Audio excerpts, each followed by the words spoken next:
Okay, hello बच्चों, कैसे हो सब लोग। तो आइए जरा आज की क्लास चालू करते हैं। हम लोग अपना चल रहा था वॉल्यूमेट्रिक प्रिंसिपल चल रहा था, जिसके 3 लेक्चर हम लोग पढ़ चुके थे। लेक्चर को आगे बढ़ाने से पहले सबसे पहले बात करते हैं एचडब्ल्यू की। तो कल का एचडब्ल्यू हम लोगों ने किया था, मैंने वॉल्यूमेट्रिक के क्वेश्चंस आपको दिए था। इसको बांध दो, वहां पर थोड़ा सा बांध दो, अदरवाइज वो वहां से निकल जाएगा। हम लोगों ने कल वॉल्यूमेट्रिक के काम क्वेश्चन किए थे।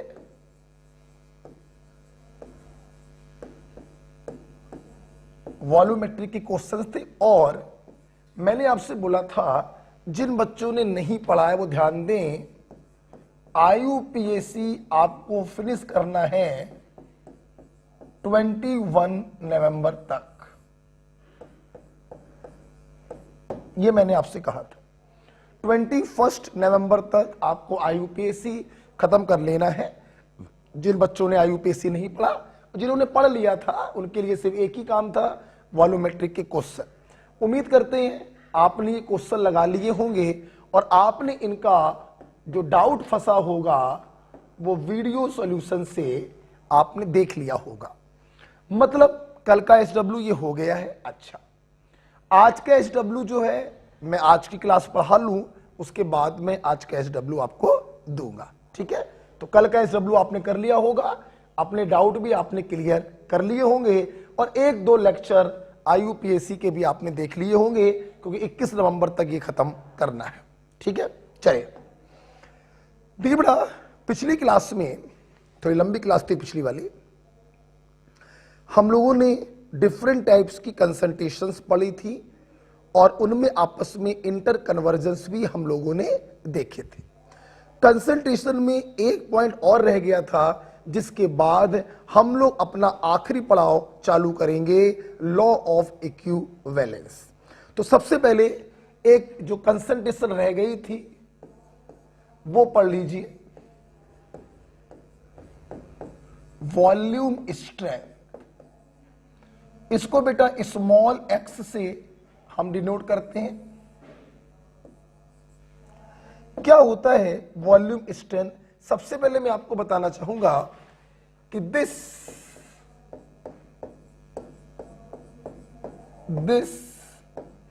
Special concentration is defined only for H2O2 solution। ये एक स्पेशल टाइप की कंसंट्रेशन है जो सिर्फ H2O2 सॉल्यूशन के लिए डिफाइन की जाती है। मतलब जब सॉल्यूट के रूप में H2O2 काम करता हो।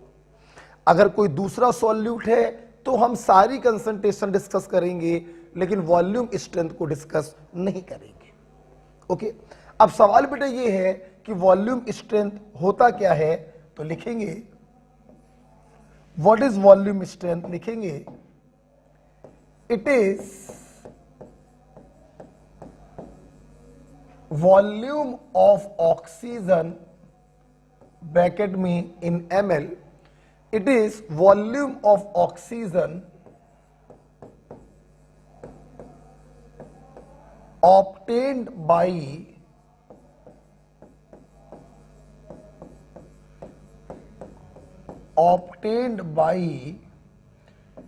decomposition of 1 ml H2O2 at STP।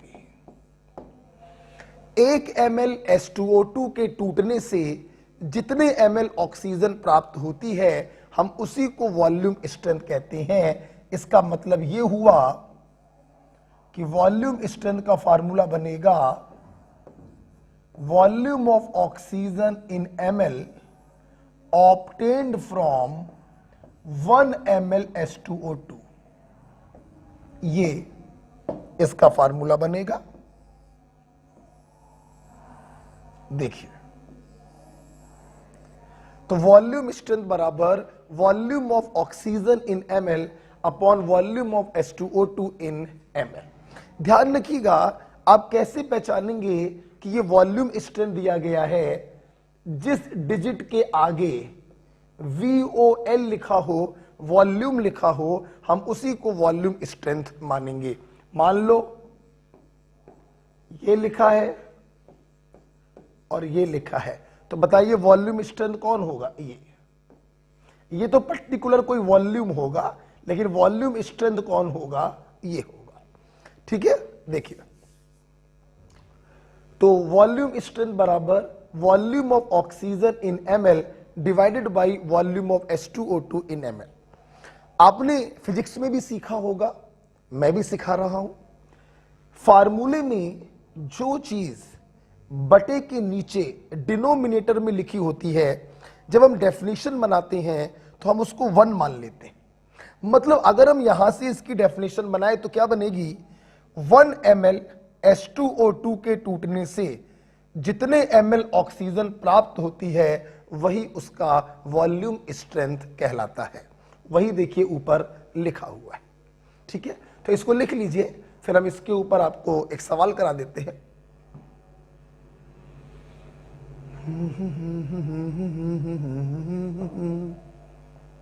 ये स्पेशल कंसंट्रेशन है which is defined only for H2O2 solution. इसका फार्मूला बन गया volume of oxygen in ml upon volume of H2O2 in ml। Right, हटा दें इसको, हटा दें बेटा। चलिए एक छोटा सा सवाल कर लेते हैं इसके ऊपर। जैसे एक क्वेश्चन बेटा आया,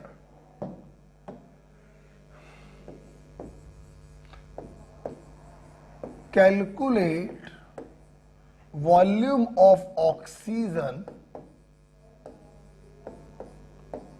obtained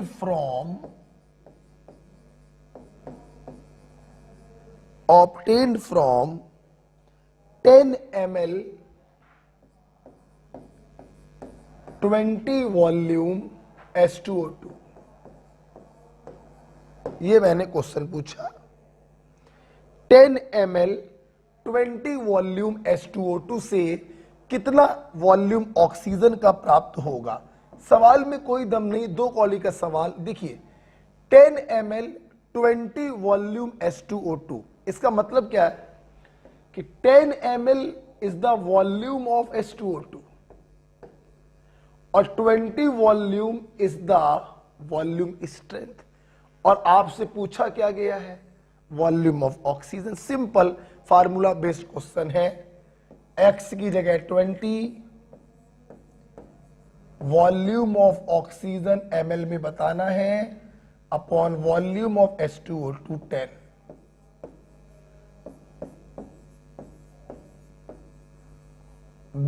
ml। This is your answer. बात क्लियर हो गई? चलिए एक छोटा सा प्रॉब्लम मैंने सॉल्व करवाया वॉल्यूम स्ट्रेंथ के ऊपर। आइए, जैसे कि आप जानते हो जब भी हम आपको कोई कंसंट्रेशन बताते हैं तो दूसरी कंसंट्रेशन के साथ उनके रिलेशन आपको बताते हैं। वॉल्यूम स्ट्रेंथ भी एक कंसंट्रेशन है। आइए देखें दूसरी कंसंट्रेशन के साथ इसका क्या रिलेशन है। तो सामने देखिएगा, हटा रहा हूं मैं इसको। ध्यान रखिए बेटा, स्ट्रेंथ इन ग्राम पर लीटर और वॉल्यूम स्ट्रेंथ में संबंध होता है 17x अपॉन 5.6। डिराइव करने की कोई जरूरत नहीं है क्योंकि डेरिवेशन बिल्कुल बेकार है, किसी काम का नहीं है। आप इसको याद करिएगा। स्ट्रेंथ इन ग्राम पर लीटर बराबर 17x अपॉन 5.6 और नॉर्मेलिटी बराबर volume strength upon 5.6।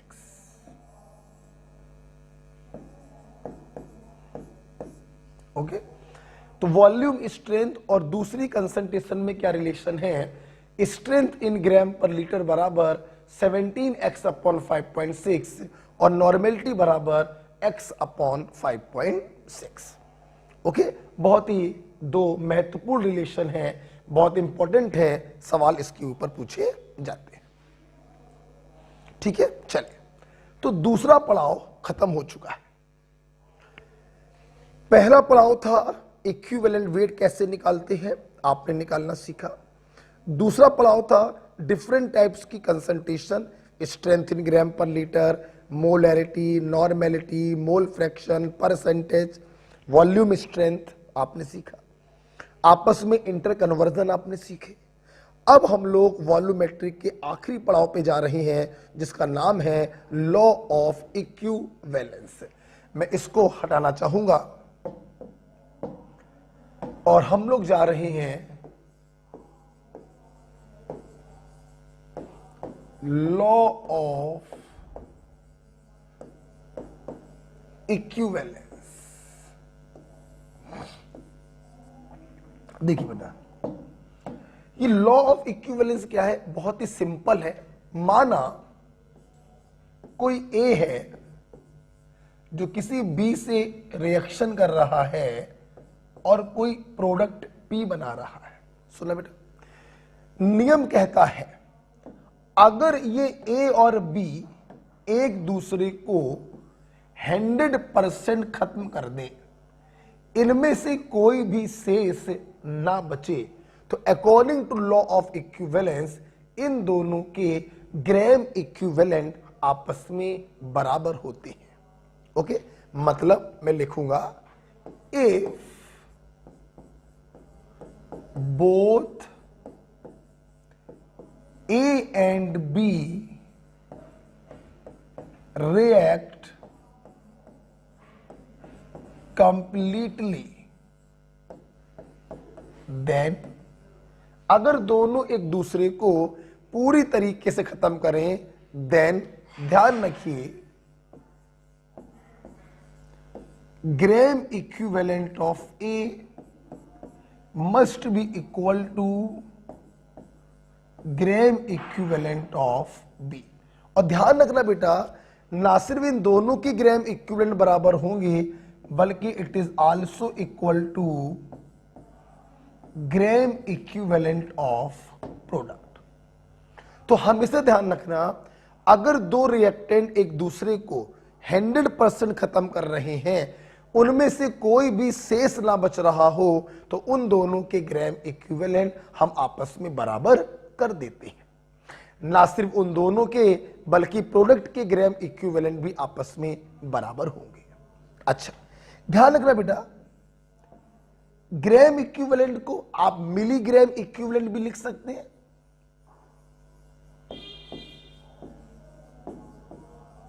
Milligram equivalent of ए, आप शॉर्ट में MEQ लिख सकते हैं। मिली इक्विवेलेंट ऑफ बी बराबर मिली equivalent of C, sorry P. देखिए, एक चीज समझ लीजिए फिर आगे बढ़िए। पहले आपको समझा दें टर्मिनोलॉजी। देखो, ग्राम इक्विवेलेंट को सिर्फ इक्विवेलेंट भी बोल सकते हैं, हम ग्राम शब्द को छुपा सकते हैं। ग्राम इक्विवेलेंट को इक्विवेलेंट भी बोल सकते हैं, मतलब इक्विवेलेंट ऑफ ए बराबर इक्विवेलेंट ऑफ बी बराबर equivalent of B. Similarly milligram equivalent को आप ग्राम हटा दो, मिली इक्विवेलेंट भी बोला जा सकता है। ध्यान रखिए, इन दोनों में कोई अंतर नहीं है।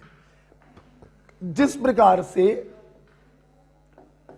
किसी के वेट को ग्राम में लिखा जा सकता है और अगर 1000 से मल्टीप्लाई कर दें तो वही चीज मिलीग्राम में लिखी जा सकती है।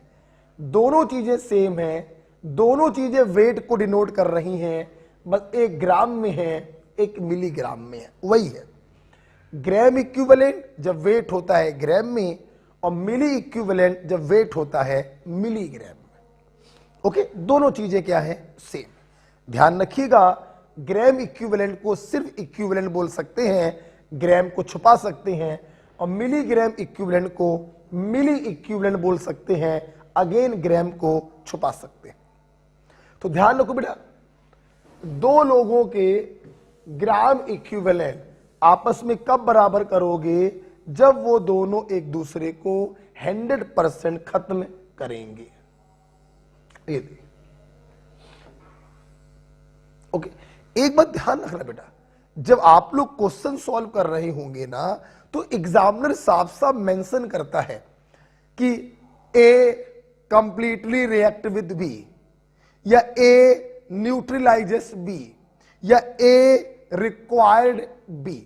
तो कभी भी इस प्रकार के शब्द लिखे हुए हैं, कंप्लीटली रिएक्ट, न्यूट्रलाइज या रिक्वायर्ड, तो इनका मतलब ही होता है दोनों ने एक दूसरे को 100% खत्म कर दिया। और अगर 100% खत्म कर दिया तो तुरंत आप उनके क्या बराबर कर देंगे? ग्राम इक्विवेलेंट या मिलीग्राम इक्विवेलेंट। ओके बेटा, तो this is called law of equivalence. और मैं आपको बताना चाहूंगा, जब दो लोग आपस में रिएक्शन करते हैं तो इसी को वॉल्यूमेट्रिक की भाषा में हम टाइट्रेशन नाम देते हैं। बेटा लोग क्या देते हैं? Titration. This is a type of titration. Okay, लिख लीजिए इसको।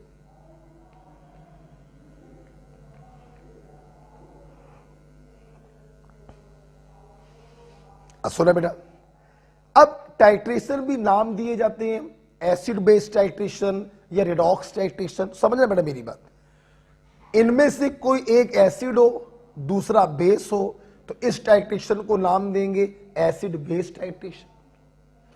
इनमें से कोई OA हो दूसरा RA हो तो इसे नाम दे देंगे रेडॉक्स टाइट्रेशन।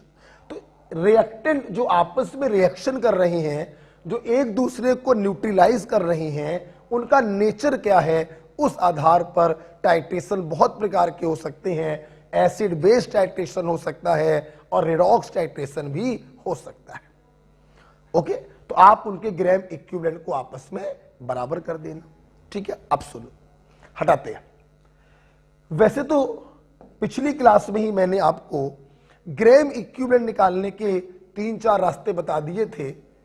आज हम लोग सारे रास्ते ऑफिशियली देखेंगे। ऑफिशियली देखिए बेटा, ग्राम इक्विवेलेंट निकालने के 5 रास्ते मेरे पास हैं।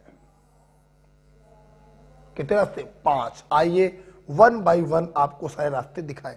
सब आपको आते हैं पर मैं लिखूंगा सीधे, देखना। नॉर्मेलिटी बराबर तुमने फार्मूला पढ़ा था, gram equivalent upon volume in litre.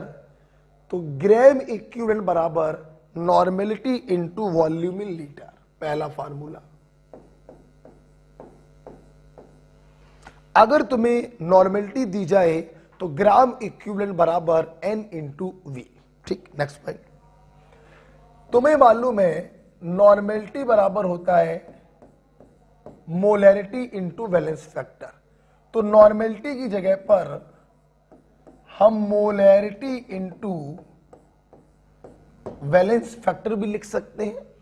तो ग्राम इक्विवेलेंट निकालने का दूसरा फार्मूला है MVF। मैं ऐसे बच्चों को याद करवाता हूं, N इंटू V और MVF। Okay, next. Gram equivalent निकालने का तीसरा फार्मूला मैंने कल ही आपको पढ़ाया था, मोल इंटू वैलेंस फैक्टर। बराबर कौन सा? मोल इंटू वैलेंस फैक्टर। एक बार और दिखा देता हूं, ग्राम इक्विवेलेंट का जेन्युइन फार्मूला होता है, पुराना formula, weight in gram upon equivalent wait. ये चौथा फार्मूला है, wait in gram upon equivalent wait. अब देखना बेटा, इक्विवेलेंट वेट की जगह पर तुम लिख सकते हो molecular weight upon valence factor, चला गया ऊपर। ठीक है, और वेट अपॉन मॉलिक्यूलर वेट ये क्या बन गया? मोल। तो ग्राम इक्विवेलेंट का एक फार्मूला हो गया मोल इंटू वैलेंस फैक्टर। ठीक है, तो 4 फार्मूले याद हो गए, N into V, MVF, mole into valence factor, weight in gram upon equivalent weight. और लास्ट फार्मूला भी आपको मालूम है, ये भी आपको मालूम है, जब वेट दिया जाता है तो इक्विवेलेंट वेट से डिवाइड करते हैं। सिमिलरली अगर किसी का वॉल्यूम दिया जाए, बेटा बोलो क्या दिया जाए, वॉल्यूम दिया जाए, तो हम लोग डिवाइड करते हैं इक्विवेलेंट वॉल्यूम से। बेटा बोलो किससे, इक्विवेलेंट वॉल्यूम से। ओके, वेट को ग्राम इक्विवेलेंट में बदलने के लिए हम इक्विवेलेंट वेट से डिवाइड करते हैं, और वॉल्यूम को ग्राम इक्विवेलेंट में बदलने के लिए हम इक्विवेलेंट वॉल्यूम से डिवाइड करते हैं। ये चीज भी आपको मैंने पढ़ाई थी, सुनना बेटा। ये तो बेटा बात हो गई ग्राम इक्विवेलेंट निकालने के कितने रास्ते हैं, जहां बैठे बोलो N into V, MVF, mole into valence factor, weight upon equivalent weight, volume upon equivalent volume. सुनना, जैसे कि आप जानते हो, चाहे आप ग्राम इक्विवेलेंट बोलो, चाहे आप मिलीग्राम इक्विवेलेंट बोलो, बात तो बेटा एक ही होती है।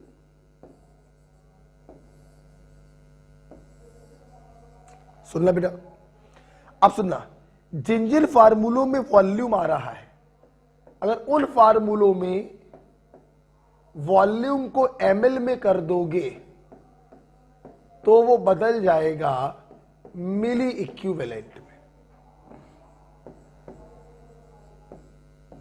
किस में बदल जाएगा, मिली इक्विवेलेंट में। और जिन फार्मूलों में वॉल्यूम नहीं आ रहा है, आप उनमें 1000 से मल्टीप्लाई कर देंगे तो भी वो बदल जाएगा मिली इक्विवेलेंट। ओके, तो there is no difference between gram equivalent and milliequivalent. Litre में रखा तो ग्राम इक्विवेलेंट आएगा, ml में रखा तो मिलीग्राम इक्विवेलेंट आएगा। ओके, सुनना बेटा, यहां पर मैं अपने छात्रों को इक्विवेलेंट वॉल्यूम के बारे में कुछ बताना चाहूंगा। इक्विवेलेंट वेट आप डिटेल में पढ़ चुके हैं, अब इक्विवेलेंट वॉल्यूम के बारे में थोड़ा सा सुन लीजिए। ठीक है, देखिए, ये आप लिख लीजिए, बहुत इंपॉर्टेंट सेक्शन है। मैंने 5 रास्ते बताए हैं बेटा, इस धरती पे 6वां रास्ता नहीं बनेगा। ग्राम इक्विवेलेंट या मिली इक्विवेलेंट निकालने के 5 ही रास्ते हैं।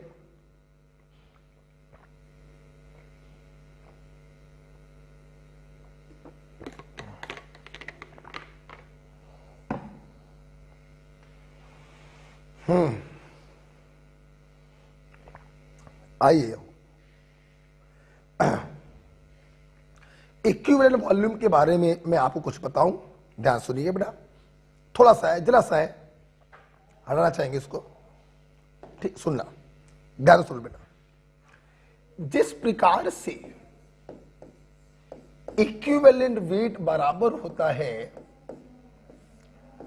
Molecular weight upon valence factor, पूरी 2 क्लासें आपने पढ़ी हैं इसके ऊपर, बिल्कुल उसी प्रकार से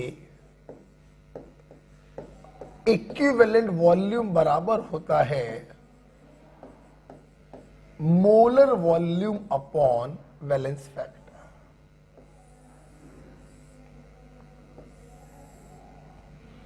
ध्यान रखिएगा, मोलर वॉल्यूम की वैल्यू एसटीपी पर होती है 22.4 लीटर एट एसटीपी। मतलब अगर एसटीपी पे चर्चा चल रही है तो इक्विवेलेंट वॉल्यूम को लिखा जा सकता है 22.4 अपॉन वैलेंस फैक्टर, और अगर एसटीपी पे नहीं हो तो लिखोगे molar volume upon valence factor. इतना क्लियर हो गया, सुनते रहना। जिस प्रकार से 3 लोगों का इक्विवेलेंट वेट फिक्स होता है, हाइड्रोजन, ऑक्सीजन, क्लोरीन, 1 ग्राम, 8 ग्राम और 35.5 ग्राम, उसी प्रकार से 3 लोगों का इक्विवेलेंट वॉल्यूम भी फिक्स होता है। 11.2 लीटर, 5.6 लीटर और अगेन 11.2 लीटर। ध्यान रखिएगा, जिस प्रकार से इक्विवेलेंट वेट वेरिएबल क्वांटिटी है लेकिन 3 लोगों का फिक्स होता है, उसी प्रकार से इक्विवेलेंट वॉल्यूम भी वेरिएबल क्वांटिटी है लेकिन 3 लोगों का फिक्स होता है। This is about the equivalent volume. अगर ये 3 लोग हैं तो इक्विवेलेंट वॉल्यूम को निकालने की जरूरत ही नहीं है, सीधे वैल्यू रखिए। इनके अलावा कोई अगर है तो इक्विवेलेंट वॉल्यूम आपको निकालना पड़ेगा, molar volume upon valence factor. बात क्लियर? फॉर एग्जांपल मान लो मैंने ऐसे एग्जांपल दिया, मैंने पूछा, ध्यान सब लोग सुनना, मैंने पूछा calculate gram equivalent of 5.6 litre ammonia gas at STP. मैंने पूछा 5.6 लीटर अमोनिया गैस का ग्राम इक्विवेलेंट बताओ। सब लोग सुनो, आपको वॉल्यूम दिया गया है तो जाहिर सी बात है ग्राम इक्विवेलेंट के लिए आप लास्ट वाला फार्मूला लगाओगे, volume in litre upon equivalent volume. अब देखना बेटा, वॉल्यूम दिया है 5.6। अब देखना अमोनिया, भाई अमोनिया का तो फिक्स होता नहीं है कि ऐसे निकाल के सीधे रख दें, तो अमोनिया का इक्विवेलेंट वॉल्यूम आप निकालेंगे फार्मूले से, मोलर वॉल्यूम 22.4 अपॉन अमोनिया का वैलेंस फैक्टर। इक्विवेलेंट वाली क्लास में मैंने आपको बताया हो, नहीं बताया तो ध्यान रखना, ammonia is a mono acidic base, ये ध्यान रखना। जब अमोनिया बेस के तरह काम करता है तो ये मोनो एसिडिक बेस होता है, इसका वैलेंस फैक्टर होता है 1। बहुत से बच्चे मुझसे पूछते हैं सर अमोनिया के पास तो हाइड्रोजन है, ये तो एसिड होना चाहिए। नहीं बेटा, हाइड्रोजन होने से हर चीज एसिड नहीं हो सकती। अमोनिया जो होता है लोन पेयर होने के कारण इट इज ए ब्रोंस्टेंट बेस। अब इसका वैलेंस फैक्टर 1 कैसे आ गया, तो कहीं बता दे रहे हैं। देखो बेटा, अमोनिया में अगर तुम पानी डालो तो ये आपको देगा NH4OH, मतलब अमोनिया को पानी में घोलने पर 1 OH प्राप्त हो रहा है, इसलिए ammonia is a mono acidic base, इसका वैलेंस फैक्टर होगा 1। ध्यान रखिएगा, अमोनिया एसिड नहीं होता है, H दिखाई पड़ने का मतलब एसिड नहीं है, लोन पेयर के कारण ये मोनो एसिडिक बेस होता है। इसका वैलेंस फैक्टर बेटा क्या होगा 1। तो ग्राम इक्विवेलेंट सॉल्व कर लीजिए, आपका आंसर आ गया 1/4।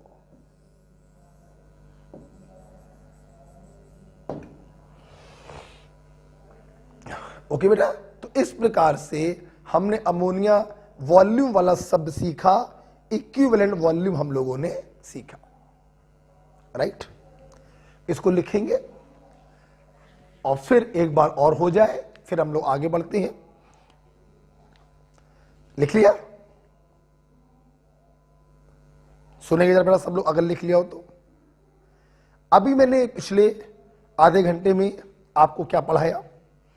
Volume strength formula, volume of oxygen in ml upon volume of H2O2 in ml। ये एक स्पेशल कंसंट्रेशन है जो सिर्फ H2O2 सॉल्यूशन के लिए की जाती है। अच्छा भाई, ठीक है। इसके बाद हम लोग पढ़ा स्ट्रेंथ इन ग्राम पर लीटर बराबर 17x अपॉन 5.6 और नॉर्मेलिटी बराबर x अपॉन 5.6। हम लोगों ने लॉ ऑफ इक्विवेलेंस बोले तो टाइट्रेशन पढ़ा। जब दो लोग एक दूसरे को 100% खत्म कर दें, 100%, दोनों में से कोई भी शेष नहीं बचना चाहिए, तो उस कंडीशन पर हम दोनों के ग्राम इक्विवेलेंट या मिलीग्राम इक्विवेलेंट आपस में बराबर कर देते हैं, which is also equal to gram equivalent of product. Okay, अच्छा, हमारे बच्चों ने देखा ग्राम इक्विवेलेंट निकालने के 5 रास्ते हैं। N into V, MVF, mole into valence factor, weight upon equivalent weight और वॉल्यूम अपॉन इक्विवेलेंट वॉल्यूम। यहां पर इक्विवेलेंट वॉल्यूम कैसे निकालते हैं? ये molar volume upon valence factor होता है। मोलर वॉल्यूम एसटीपी पर 22.4 लीटर। 3 गैसें ऐसी हैं जिनका इक्विवेलेंट वॉल्यूम फिक्स होता है, हाइड्रोजन, ऑक्सीजन और क्लोरीन। इनको निकालने की जरूरत नहीं होती है, हमेशा फिक्स होता है। हम लोगों ने यहीं पर एक चीज पढ़ी, अमोनिया एसिड नहीं बेस होता है due to presence of lone pair. आप जब इसको पानी में डालते हैं, ये पानी के H+ को आकर्षित कर लेता है और एक OH आयन प्रोवाइड करता है, इसलिए इसका बैलेंस फैक्टर होगा 1। ओके बेटा, इस प्रकार से हमने ये खत्म किया। अब मेरी बात सब ध्यान से सुनिएगा। जैसा कि मैंने अभी बताया, 2 लोगों ने एक दूसरे को पूरा खत्म किया, ये हमें कैसे पता चलेगा? तो साफ साफ क्वेश्चन में लिखा होगा कंप्लीटली रिएक्ट या न्यूट्रलाइज या रिक्वायर्ड। तो जब भी इन शब्दों का प्रयोग हो, समझ जाना उन दोनों ने एक दूसरे को पूरा खत्म कर दिया है, हम तुरंत उनके ग्राम इक्विवेलेंट आपस में बराबर कर देंगे।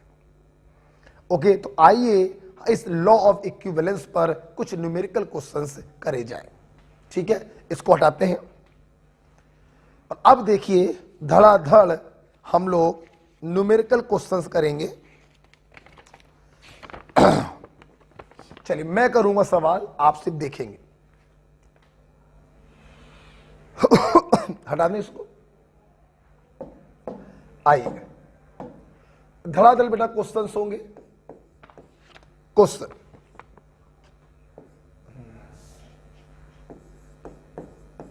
सवाल, 1 mole calcium hydroxide is completely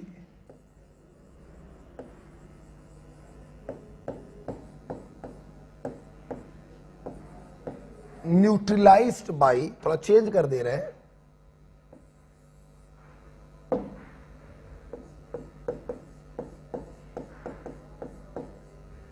is completely neutralized by, option लंबाई में लिखिएगा,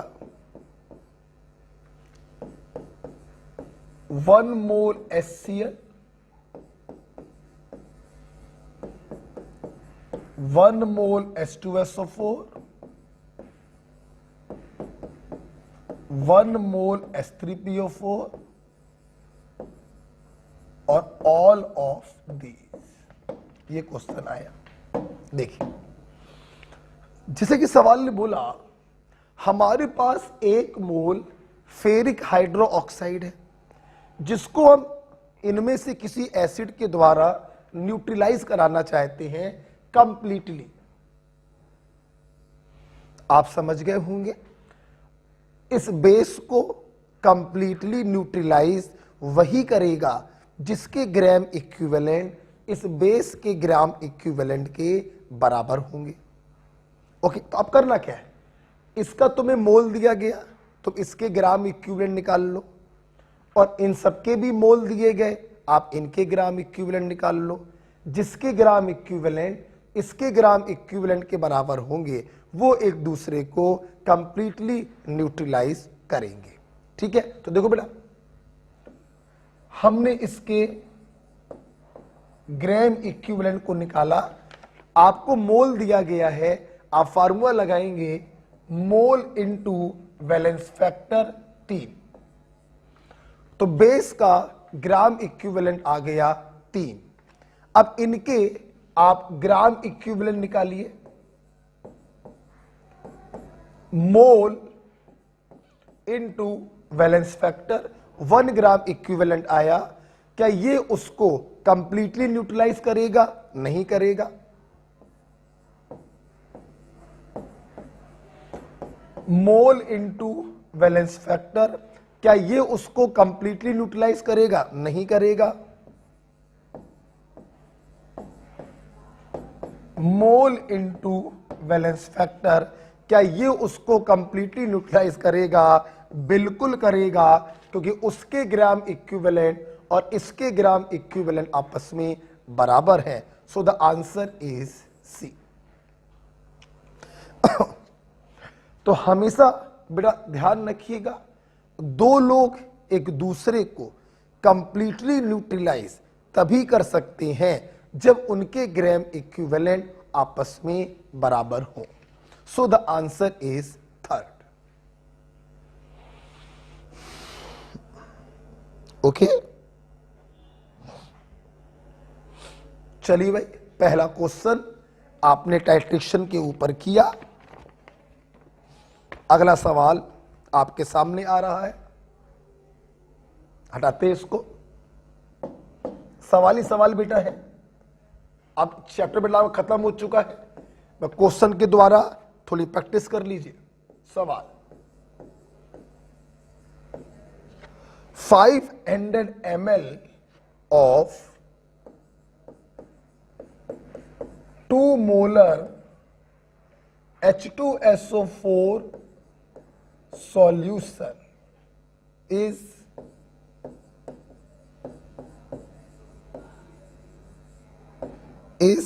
completely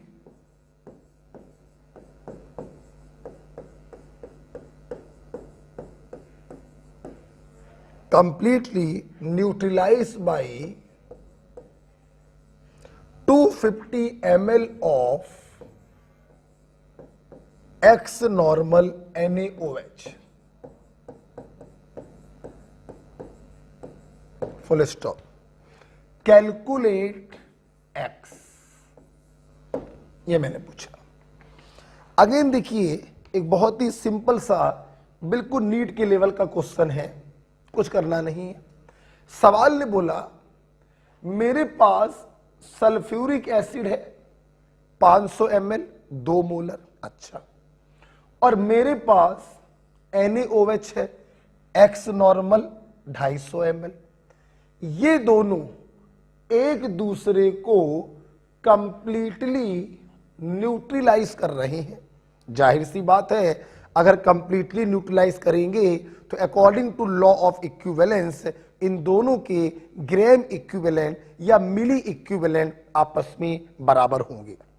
एक आपको बहुत अच्छा तरीका बताऊं, वॉल्यूम आप देखिए दोनों के ml में दिए गए हैं, तो मिली इक्विवेलेंट आपस में बराबर कर दो।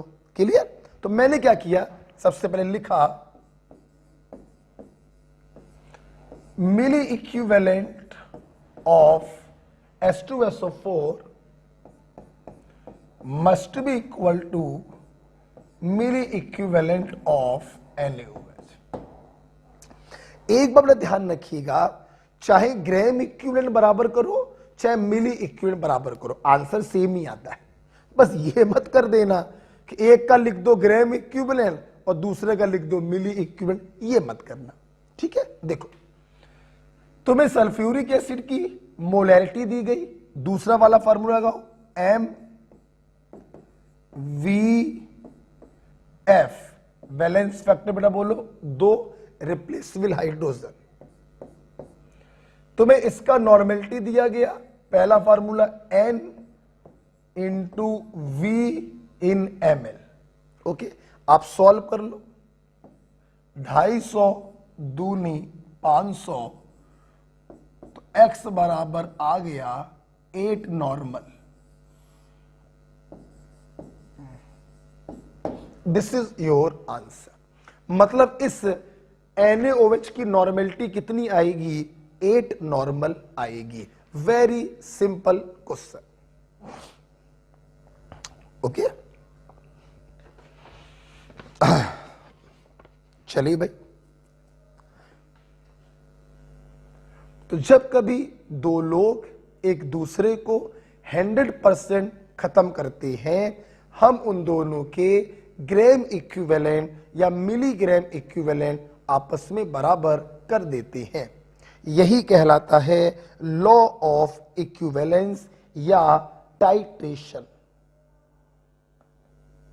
ओके बेटा, चले एक तीसरे क्वेश्चन की तरफ हम लोग चलते हैं। बहुत ही प्यारा सवाल है, देखेंगे। 1 ग्राम 1 ग्राम metal carbonate required 100 ml M/5 HCl solution.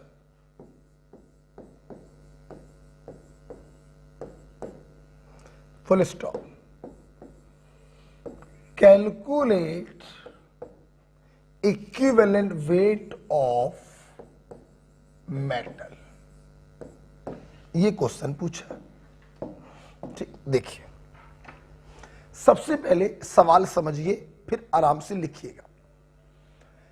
देखिए हमारे पास एक मेटल कार्बोनेट है, मेटल का नाम नहीं बताया, मतलब आपको इसका फार्मूला नहीं मालूम, मतलब ये मॉलिक्यूल आपके लिए क्या हो गया, अननोन मॉलिक्यूल हो गया। ठीक, सुनना, इस मेटल कार्बोनेट को रिक्वायर्ड, मैंने अभी भी बताया रिक्वायर्ड का मतलब ही होता है कंप्लीट रिएक्शन। ये मेटल कार्बोनेट कंप्लीट रिएक्शन कर रहा है इस HCl से, तो इसमें कोई संदेह नहीं, हम डंके की चोट पर लिखेंगे gram equivalent of metal carbonate must be equal to gram equivalent of HCl। आप मिली इक्विवेलेंट भी बराबर कर सकते थे, इसलिए चाहे जैसे चाहो वैसे करो, अब समझ गए होगे आंसर सेम ही आता है। अच्छा सुनते रहना सब लोग। जिन बच्चों ने इक्विवेलेंट वेट वाली क्लास पढ़ी है वो समझ गए होंगे कि मैंने मेटल कार्बोनेट को ऐसे क्यों लिख दिया। जब मेटल नहीं मालूम तो उसकी वैलेंसी नहीं मालूम, और जब वैलेंसी नहीं मालूम तो हम इसका एग्जैक्ट फार्मूला नहीं बना सकते। ये हमारे लिए होगा अननोन मॉलिक्यूल। ओके, तो हमने अननोन मॉलिक्यूल को ऐसे लिख दिया मेटल कार्बोनेट। ध्यान दो, मेटल कार्बोनेट है जो HCl से कंप्लीट रिएक्शन कर रहा है, दोनों के ग्राम इक्विवेलेंट हमने बराबर कर दिए। अच्छा, मेटल कार्बोनेट तुम्हें कितना दिया गया, 1 ग्राम वेट दिया गया, तो ग्राम इक्विवेलेंट के लिए फार्मूला लगाएंगे weight in gram upon equivalent weight of metal carbonate. जिन बच्चों ने इक्विवेलेंट वेट पढ़ा है वो समझ गए होंगे कि अननोन मॉलिक्यूल का इक्विवेलेंट वेट हम तोड़ के लिखते हैं equivalent weight of cation plus equivalent weight of anion. Okay, ये ग्राम इक्विवेलेंट आ गया मेटल कार्बोनेट का, बराबर gram equivalent of HCl। Molarity दी गई है तो MVF। कौन बच्चा बताएगा यहां पर गलती क्या है? गलती क्या है? गलती है जब तुम ग्राम इक्विवेलेंट निकालते हो तो वॉल्यूम रखते हो लीटर में, हमने रख दिया ml में। 1000 से आपको क्या करना पड़ेगा, डिवाइड। ओके, देखना ये आपको निकालना है इक्विवेलेंट वेट ऑफ मेटल, आपको निकालना है। अच्छा, सवाल ये उठा इक्विवेलेंट वेट ऑफ कार्बोनेट क्या होगा, तो जिन बच्चों ने इक्विवेलेंट वेट पढ़ा है वो समझ गए होंगे किसी आयन का इक्विवेलेंट वेट होता है उसका मॉलिक्यूलर वेट 12 और 48 60 divided by valence factor charge के बराबर 2। मतलब इक्विवेलेंट वेट ऑफ कार्बोनेट होगा 30, तो नीचे आ गया E + 30। इसको सॉल्व कर लो, यहां पे आ गया 50, तो E प्लस 30 बराबर 50, तो क्लास 5th का बच्चा भी बता देगा इक्विवेलेंट वेट ऑफ मेटल आ गया 20। This is your answer. Okay, तो ध्यान रखना बेटा, ये मॉलिक्यूल अननोन था, हम इसका एग्जैक्ट फार्मूला नहीं लिख सकते, तो हमने इसके इक्विवेलेंट वेट को ब्रेक करके लिख दिया, equivalent weight of cation plus equivalent weight of anion. दोनों के ग्राम इक्विवेलेंट आपस में बराबर करे, सॉल्व करने पर मेटल का इक्विवेलेंट वेट आ गया 20। ओके, चल, इस प्रकार से बहुत ही प्यारा सवाल खत्म हुआ। ध्यान से सुनिएगा बेटा, अगर इस क्वेश्चन में आपसे सवाल पूछा जाता equivalent weight of metal carbonate बताओ, तो ये पूरा डिनोट करता equivalent weight of metal carbonate, तो आपका आंसर आ जाता 50। मैंने मेटल कार्बोनेट का इक्विवेलेंट वेट नहीं पूछा, मैंने मेटल का इक्विवेलेंट वेट पूछा, तो आपको E प्लस E कार्बोनेट तोड़ के लिख दिया, वहां से E की वैल्यू आ गई 20। तो बड़ा अच्छा सवाल था, खत्म हुआ इस प्रकार से ये सवाल। तो आपने अभी तक 3 सवाल करे, और तीनों सवाल में आपने एक चीज देखी, जब कभी दो लोग एक दूसरे को 100% खत्म करते हैं, तो हम उन दोनों लोगों के ग्राम इक्विवेलेंट आपस में बराबर कर देते हैं। ग्राम इक्विवेलेंट या मिलीग्राम इक्विवेलेंट निकालने के कितने रास्ते हैं? 5, सारे रास्ते आपको मालूम है। ओके, तो इस प्रकार से यह सवाल भी क्या हुआ, खत्म होता है। उम्मीद है आप ये समझ गए होंगे मैंने इसके इक्विवेलेंट वेट को ब्रेक करके क्यों लिखा। ये मॉलिक्यूल अननोन है, इसका इक्विवेलेंट वेट हम तोड़ के लिखेंगे, equivalent weight of cation plus equivalent weight of anion. Okay, next,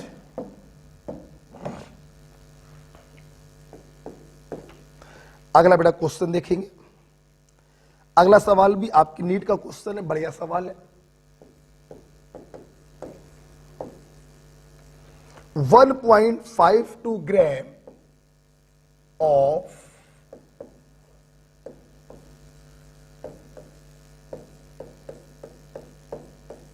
metal hydroxide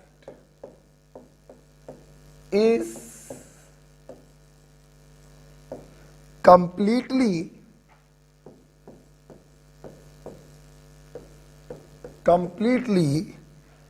converted into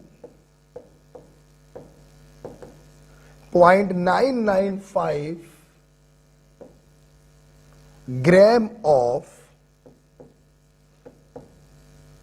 metal oxide, full stop. Calculate equivalent weight of metal. आइए ध्यान रखिएगा, लॉ ऑफ इक्विवेलेंस वही जरा सा था और उसी के ऊपर हम लोग क्वेश्चंस कर रहे हैं। आइए पहले सवाल करते हैं। देखिए, हमारे पास एक मेटल हाइड्रोक्साइड है, समझ गए होंगे, अननोन मॉलिक्यूल है, और ये पूरी तरीके से बदल रहा है मेटल ऑक्साइड में, मतलब ये भी अननोन मॉलिक्यूल है। इसका मतलब हम इनके एग्जैक्ट फार्मूले तो नहीं लिख सकते, और जिनके एग्जैक्ट फार्मूले हम लोग नहीं लिख पाते हैं उन्हें हम ऐसे लिख देते हैं। कितना है? 1.52 ग्राम। ये कन्वर्ट हो रहा है मेटल ऑक्साइड में, कितना? 0.995 ग्राम। सवाल जरा समझिए, फिर सवाल करेंगे। देखो, अभी मैंने जब लॉ ऑफ इक्विवेलेंस पढ़ाया था तो मैंने बोला था जब दो लोग एक दूसरे से 100% रिएक्ट करते हैं तो उनके ग्राम इक्विवेलेंट आपस में बराबर होते हैं and it is also equal to gram equivalent of product. तो ये सवाल कुछ वैसे ही है। यहां पर एक रिएक्टेंट है बेटा जो 100% कन्वर्ट हो रहा है प्रोडक्ट में, तो इसमें कोई संदेह नहीं, हम डंके की चोट पर लिखेंगे gram equivalent of metal hydroxide must be equal to gram equivalent of metal oxide. चूंकि ये पूरी तरीके से प्रोडक्ट में कन्वर्ट हो रहा है, दोनों के ग्राम इक्विवेलेंट आपस में बराबर होंगे। जगह नहीं है, मैं ऊपर सॉल्व करूंगा, मैं इसको रब कर दे रहा हूं।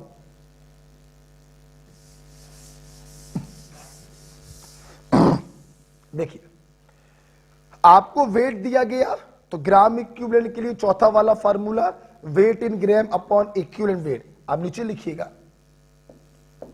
Wait of metal hydroxide upon equivalent weight of metal hydroxide, आप तोड़ के लिखोगे equivalent weight of cation plus equivalent weight of anion बराबर।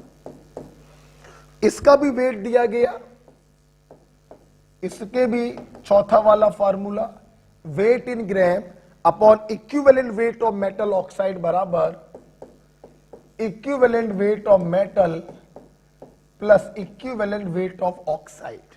आपको अच्छे से मालूम है ऑक्सीजन किसी भी रूप में हो इक्विवेलेंट वेट हमेशा 8 रखेंगे, तो इसकी वैल्यू तो पक्की बात है कितनी होगी 8।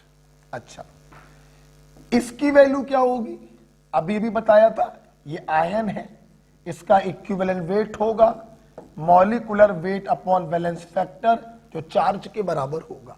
तो आप बताइए, ये 17 आ गया, इसकी जगह 8 रख दिया, क्या इक्विवेलेंट वेट ऑफ मेटल नहीं निकाल पाओगे? क्रिस क्रॉस करके सॉल्व करिए, आपका आंसर जरूर आएगा।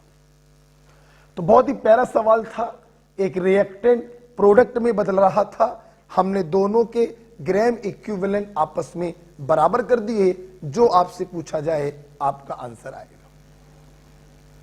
ओके, सॉल्व कर लीजिएगा। इक्विवेलेंट वेट ऑफ मेटल आ जाएगा, मुझे आंसर नहीं मालूम है, शायद 9 आता है या 27 आता है, मुझे याद नहीं है, आंसर भी मेरे पास नहीं है। ठीक है, सॉल्व कर लीजिएगा, आंसर आ जाएगा। ओके बेटा, चलिए, तो आपने इस प्रकार से हमसे 4 सवालों को देखा और चारों सवालों में आपने एक ही चीज को फील किया कि अगर 2 लोग एक दूसरे को 100% खत्म करते हैं तो हम उनके ग्राम इक्विवेलेंट या मिली इक्विवेलेंट आपस में बराबर कर देते हैं। अगर कोई मॉलिक्यूल अननोन है तो उसका इक्विवेलेंट वेट हम तोड़ के लिखेंगे equivalent weight of cation plus equivalent weight of anion. Okay, चलिए, इसके बाद हम लोग एक स्टेप आगे बढ़ने जा रहे हैं। हटा दें, आइए बेटा अगले सवाल की तरफ चलेंगे।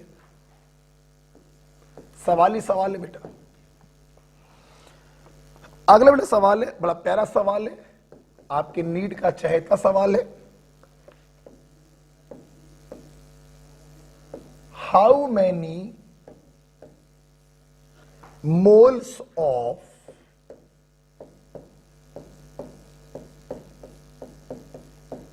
potassium dichromate in acidic medium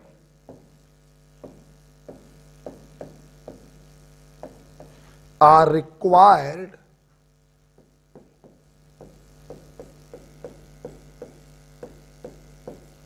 to oxidize 1 mole of sulphide ion. आइए, अगेन एक प्यारा सा क्वेश्चन आपके सामने पेश है, आपके नीट में पूछा गया है, चहेता सवाल है। देखिए सवाल क्या है, हमारे पास पोटेशियम डाइक्रोमेट है। अच्छा, जो सल्फाइड आयन को रिक्वायर मतलब पूरी तरीके से खत्म करना चाहता है। जाहिर सी बात है, अगर ये इसको पूरी तरीके से खत्म करना चाहता है तो according to law of equivalence इन दोनों के ग्रेम इक्विवेलेंट आपस में बराबर होंगे। हां, मैं लिख सकता हूं Graeme equivalent of potassium dichromate in acidic medium must be equal to Graeme equivalent of sulphide ion. दोनों एक दूसरे को पूरा खत्म करना चाहते हैं, दोनों के ग्राम इक्विवेलेंट आपस में बराबर होने चाहिए। ठीक, अब सुनना, आपसे बेटा पोटेशियम डाइक्रोमेट के मोल पूछे जा रहे हैं।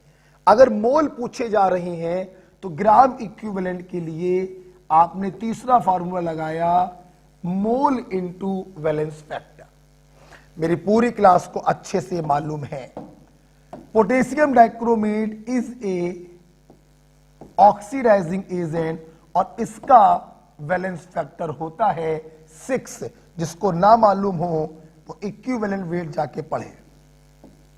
6 इसका मोल आपको निकालना था तो ग्राम इक्विवेलेंट के लिए तीसरा वाला फार्मूला लगाया, मोल इनटू वैलेंस फैक्टर।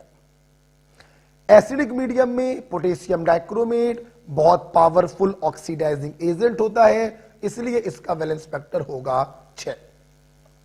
अब सुनना,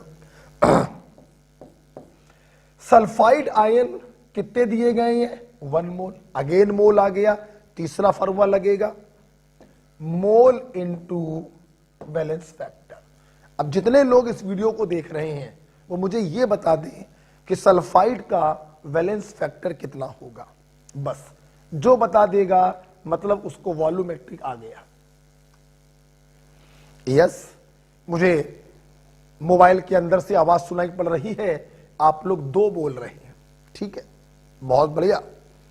इसका वैलेंस फैक्टर 2 ही होगा। बहुत बढ़िया, कोई प्रॉब्लम नहीं।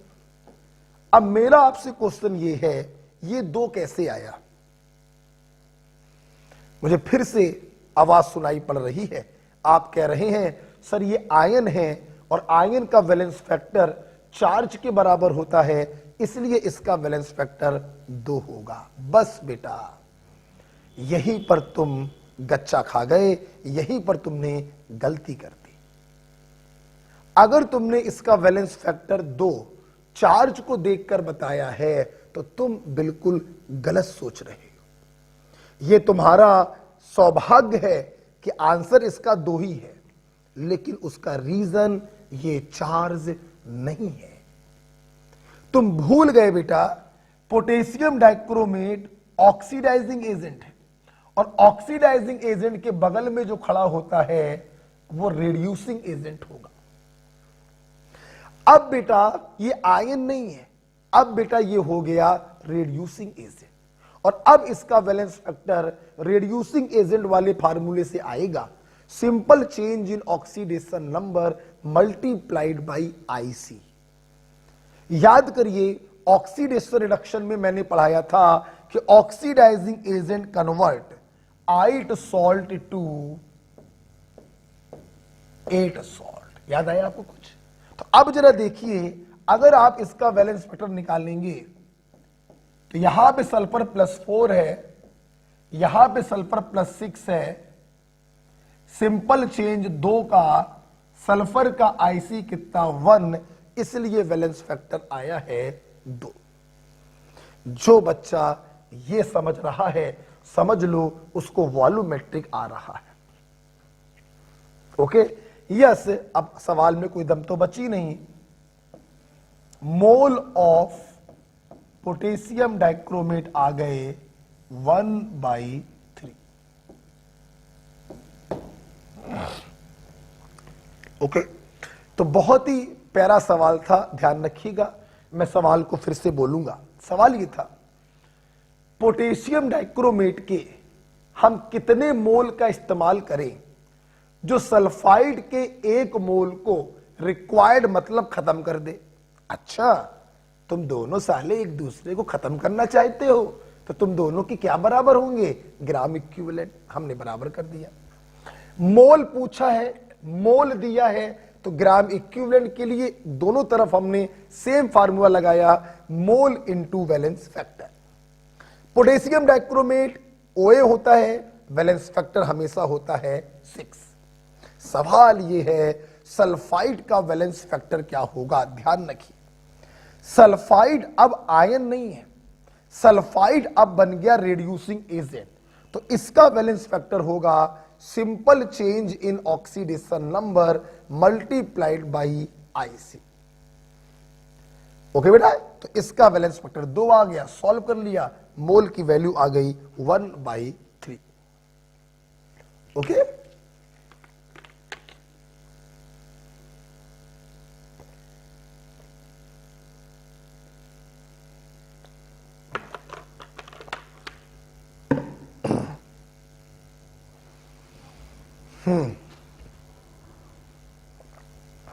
चलिए आइए इसी के ऊपर एक सवाल और करते हैं।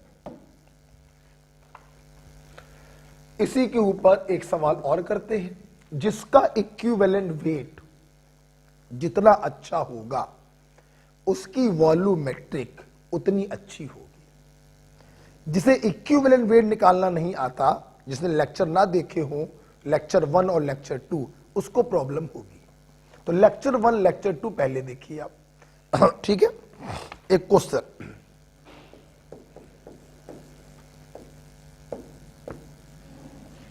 How many moles of KMnO4 in acidic medium are required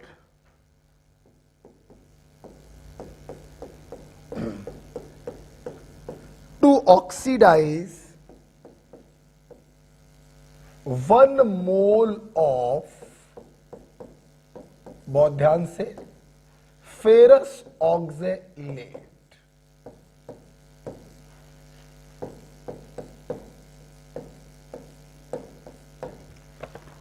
ठीक है, बहुत ही प्यारा सवाल।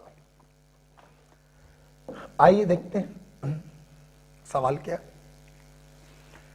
हमारे पास KMnO4 है एसिडिक मीडियम में, जो फेरस ऑक्जेलेट को पूरी तरीके से खत्म करना चाहता है। अच्छा, तुम दोनों एक दूसरे को पूरी तरीके से खत्म कर रहे हो, तो तुम दोनों के तो ग्राम इक्विवेलेंट बराबर होने चाहिए, बिल्कुल बराबर होने चाहिए।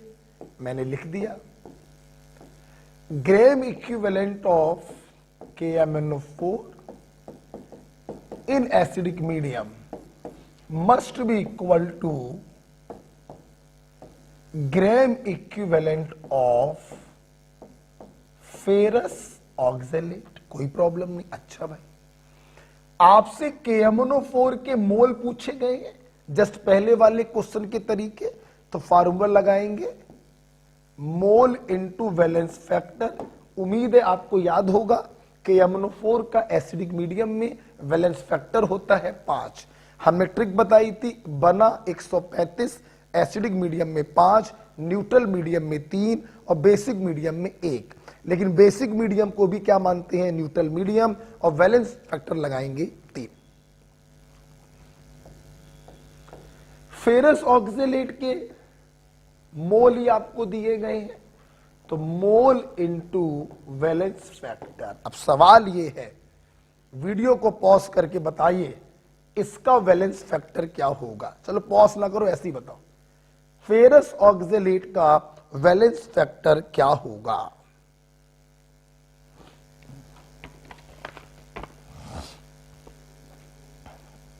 फेरस ऑक्जेलेट का वैलेंस फैक्टर क्या होगा? यस, मोबाइल के अंदर से मुझे आवाज सुनाई पड़ रही है, मैं अंतर्यामी हो चुका हूं तुम लोग को पढ़ाते पढ़ाते। मुझे ऐसा लग रहा है कुछ बच्चों ने 3 बोला है और कुछ बच्चों ने 2 बोला है। मुझे नहीं मालूम आपने क्या बोला, आइए देखते हैं, सुनना जरा। सबसे पहले मेरे बच्चे फिर सोचे, KMnO4 एक ऑक्सीडाइजिंग एजेंट है, तो ये जिससे भी रिएक्शन कर रहा होगा उसका नेचर क्या होगा, रिड्यूसिंग एजेंट। तो अगर बेटा ये रिड्यूसिंग एजेंट है तो इसका वैलेंस फैक्टर निकालेंगे, simple change in oxidation number multiplied by IC। ध्यान से अगर आप सोचें तो आपको याद आएगा, oxidizing agent convert a salt to एक सॉल्ट। ना याद आए तो प्लीज रेडॉक्स रिएक्शन पढ़िए जाकर। An oxidizing agent convert oxalate to carbon dioxide. Oxalate में +3 आता है। आप देखिए आयरन का भी ऑक्सीडेशन हो रहा है और कार्बन का भी ऑक्सीडेशन हो रहा है। हम लोग क्या करेंगे, दोनों के रेस्पेक्ट में वैलेंस फैक्टर निकालेंगे और दोनों को जोड़कर यहां पर रख देंगे। तो आप देखिए F1 बराबर सिंपल चेंज 1 IC1, F2 बराबर सिंपल चेंज 1 IC2। तो आप बताइए आप यहां पर कितना रखेंगे, हम लोग यहां पे रखेंगे 1 और 2 3। मतलब फेरस ऑक्सैलेट का वैलेंस फैक्टर ध्यान रखिएगा 3 आएगा। आपको KMnO4 के मोल निकालने थे तो आंसर आएगा 3/5। This is your answer. Okay, तो बहुत ही प्यारा सवाल था। मैं सवाल को फिर से बता दे रहा हूं, KMnO4 के हम कितने मोल का इस्तेमाल करें जो फेरस ऑक्सैलेट के 1 मोल को पूरी तरीके से खत्म कर दे। तो मेरे बच्चों ने देखा हमने उन दोनों के ग्राम इक्विवेलेंट आपस में बराबर कर दिए। मोल पूछे गए हैं, मोल ही दिए गए हैं, दोनों के लिए मोल इनटू वैलेंस फैक्टर वाला फार्मूला लगा दिया, यहां से मोल आ गया 3/5। सबसे इंपॉर्टेंट टॉपिक यहां पर यह था कि फेरस ऑक्सैलेट का वैलेंस फैक्टर कितना होगा। जब ये बेटा ऑक्सीडाइजिंग एजेंट है तो ये बेटा रिड्यूसिंग एजेंट होगा, इसका वैलेंस फैक्टर होगा simple change in oxidation number multiplied by IC। आपने जब ध्यान से देखा तो आयरन का भी ऑक्सीडेशन हो रहा है, कार्बन का भी ऑक्सीडेशन हो रहा है, दोनों का अलग अलग वैलेंस फैक्टर निकालेंगे और जोड़कर रख देंगे। यहां से मोल ऑफ KMnO4 आ गए 3/5। ओके ओके बेटा, तो इस प्रकार से आप देखिए आपने ये कॉन्सेप्ट हमसे सीखा। चल आइए बेटा आगे हम लोग एक स्टेप आगे बढ़ना चाहेंगे। ओके, चलिए अपने छात्रों को हम एक SW देते हैं, SW करके लाइएगा। ओके, जब इतना आप लोग पढ़ लें तो आप अपने वीडियो को पॉज करेंगे, लगभग 3 मिनट के लिए वीडियो को पॉज करेंगे और रिवाइज करेंगे।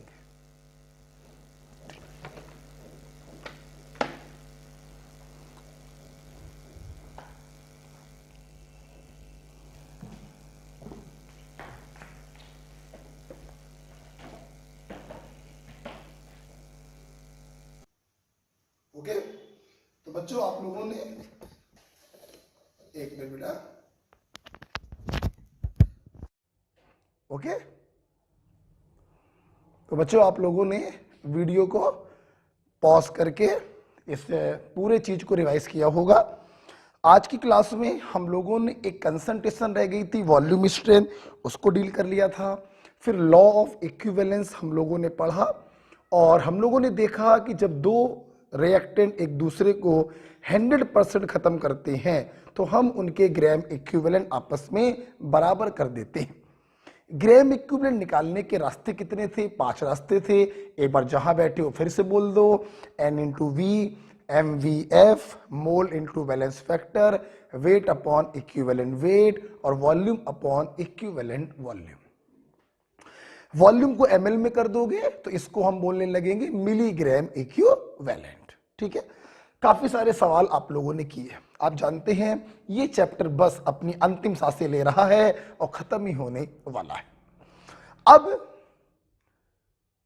इतने सारे सवाल किए, बार बार आप लोगों ने ग्राम इक्विवेलेंट को बराबर कर दिया, बहुत अच्छी बात। अब एक आखिरी बात जो हमारे दिमाग में आ रही है क्या, कि सर अगर दो लोगों ने एक दूसरे को 100% खत्म नहीं किया तो क्या होगा? हाँ सुनिए, जरा सुनिए। इतने सारे सवाल करने के बाद अब यहां पर एक नोट डालेंगे। नोट, बेटा कोई प्रॉब्लम तो नहीं है? ओके, चार्जिंग कितनी है इसकी?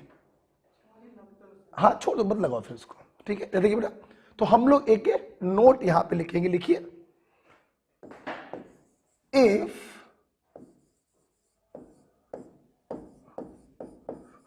टू सॉल्यूशन, सॉल्यूशन बोलो या रिएक्टेंट बोलो,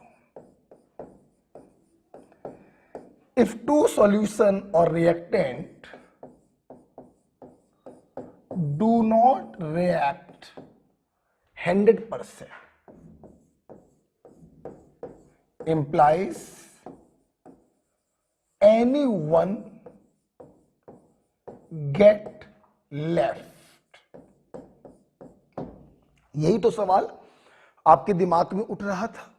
अगर दो लोग जो आपस में रिएक्शन कर रहे हैं, अगर वो 100% रिएक्शन ना करे, उनमें से कोई एक बच जाए तो सर क्या होगा?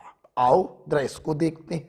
सुनना बेटा, मान लो ए है, बी है, ये दोनों एक दूसरे से रिएक्शन कर, समझना मेरी बात। मान लो इसके 4 ग्राम इक्विवेलेंट थे बर्तन में, इसके 10 ग्राम इक्विवेलेंट थे बर्तन में, और ये दोनों ने रिएक्शन करके सी बनाया। अब देखना बेटा, जाहिर सी बात है जब दो लोग एक दूसरे को पूरा खत्म करते हैं तब उनके ग्राम इक्विवेलेंट बराबर होते हैं। अगर ग्राम इक्विवेलेंट बराबर नहीं है तो जाहिर सी बात है कि ये दोनों एक दूसरे को 100% खत्म नहीं करेंगे। यस, मैं आपको बताना चाहूंगा बेटा, जिस रिएक्टेंट के ग्राम इक्विवेलेंट कम होते हैं हम उसी को मान लेते हैं लिमिटिंग रिएजेंट और उसको हम 100% खत्म कर देते हैं। ये इसके जितने ग्राम इक्विवेलेंट होंगे ये अपने ग्राम इक्विवेलेंट के बराबर इसको खत्म कर देगा और बचे हुए ग्राम इक्विवेलेंट हम इसके लिख देंगे। जितने ग्राम इक्विवेलेंट लिमिटिंग के खत्म होते हैं उतने ही ग्राम इक्विवेलेंट बगल वाले के खत्म होंगे, जो एक्सेस में होगा वो बच जाएगा।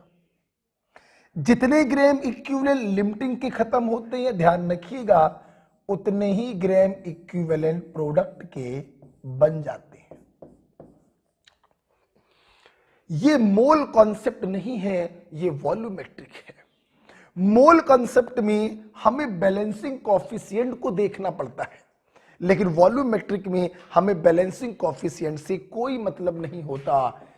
स्टाइलिश तरीके से लिखेंगे, no need of balancing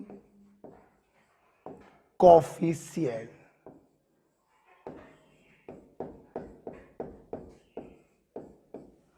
No need of balancing coefficient।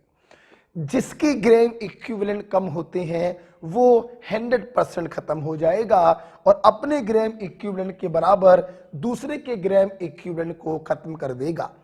अगर वो एक्सेस में हुआ तो वो बच जाएगा। जितने ग्राम इक्विवेलेंट लिमिटिंग के खत्म होंगे प्रोडक्ट के भी उतने ही ग्राम इक्विवेलेंट बन जाएंगे। ध्यान रखिएगा, इनका बैलेंसिंग कॉफिशिएंट कुछ भी हो, यहां पे हम कह रहे हैं ए लिखा हो, यहां पे हम कह रहे हैं बी लिखा हो, यहां पे हम कह रहे हैं सी लिखा हो, हमें इनसे कोई मतलब नहीं होता। इन कॉफिशिएंटों से हमें कोई मतलब नहीं होता। हमें सिर्फ मतलब है जिसके ग्राम इक्विवेलेंट कम है वो पूरा खत्म हो जाएगा, अपने ग्राम इक्विवेलेंट के बराबर दूसरे को खत्म करेगा, अगर वो एक्सेस में होगा थोड़ा बच जाएगा। जितने ग्राम इक्विवेलेंट लिमिटिंग के खत्म होंगे उतने ही किसी प्रोडक्ट के बन जाएंगे। ओके, इसको लिख लीजिए। और इसके ऊपर हम एक सीबीएसई का सवाल आपको कराना चाहेंगे। प्यारा सवाल है, लास्ट सवाल है,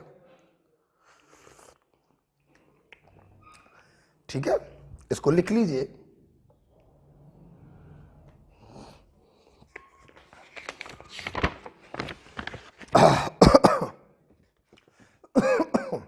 गले में थोड़ी प्रॉब्लम होने लगती है, अब काफी सारे बैचेस बन गए हैं तो एक दिन में 3-3 4-4 क्लासें लेनी पड़ रही हैं, डाउट वीडियो अलग से बनाना पड़ रहा है, तो गले में प्रॉब्लम होने लगती है, हटाना चाहेंगे इसको। आइए इसके ऊपर हम लोग एक छोटा सा सवाल कर लेते हैं, लास्ट क्वेश्चन है, मैं हटाना चाहूंगा। देखिए क्वेश्चन, व्हाट वॉल्यूम, ब्रैकेट में इन ml, what volume of ammonia should be passed into 100 ml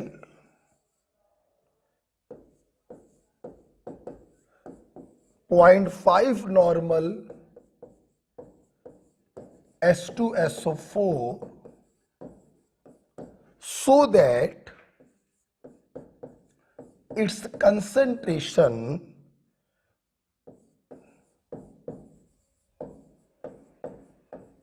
decreases up to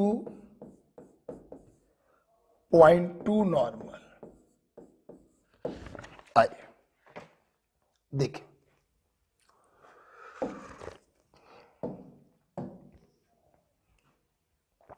देखिए सवाल को पहले समझो, सवाल को फील कर लो। हमारे पास H2SO4 है